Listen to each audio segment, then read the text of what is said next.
প্রথমবার table tennis দল গড়েছে Bangladesh jail. চুক্তি করেছে ৬ খেলোয়াড়ের সাথে। কারাবন্দীদের অনুপ্রাণিত করবেন এই টিটি খেলোয়াড়রা। সরকারি সংস্থাগুলো যখন ক্রীড়াঙ্গন থেকে হারিয়ে যাচ্ছে, তখন বাংলাদেশ জেল একটু এগিয়ে এলো। টেবিল টেনিসে শুরু তাদের পদচারণা। দক্ষিণ এশিয়ার জুনিয়র টুর্নামেন্টে আলো ছড়ানো খেলোয়াড়দের প্রাধান্য দিয়েছে সংস্থাটি। স্বর্ণজয়ী দলের সদস্য নাফিস ইকবাল ও আবুল হাশেমকে দলে নিয়েছে। ১ বছরের জন্য ৬ জনের সাথে চুক্তি করেছে। আমিও নতুন একটা টিম পাইছি, আমি এখন টিমের হয়ে খেলছি। এটা দেখে অনেকের আরো উৎসাহ বাড়বে। তো সামনেবার আমাদের অবশ্যই টার্গেট থাকবে জেল টিমকে টপে নিয়ে যাওয়ার। জেল টিম প্রথমবারের মতন আমাদেরকে নিয়ে একটা উদ্যোগ নিয়েছে। অবশ্যই আমরা ভালো কিছু চেষ্টা করব। ফেডারেশন কাপ লিগে নিয়মিত হবে জেল দল, তবে ট্রফি নয়।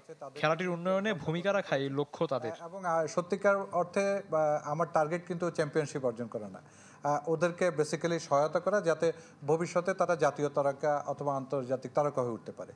খেলার পাশাপাশি কারাবন্দীদের কাছেও যাবে দলটির টিটি খেলোয়াড়রা। উদ্বুদ্ধ করবে খেলাধুলায়। বাইরের যে প্লেয়ারগুলোকে আমরা আমাদের জেল ডিপার্টমেন্টে ইন্টিগ্রেট করছি, তাদেরকেও অনেক সময় কিন্তু আমরা তাদেরকে বিভিন্ন কারাগারে পাঠাবো, এবং আমাদের ভবিষ্যৎ পরিকল্পনা আছে যারা তাদের শোকেস করতে পারে এবং তাদেরকে এনকারেজ করতে পারে। টেবিল টেনিস ছাড়াও ভলিবল, সাইক্লিং, অ্যাথলেটিক্সের দল আছে বাংলাদেশ জেলের।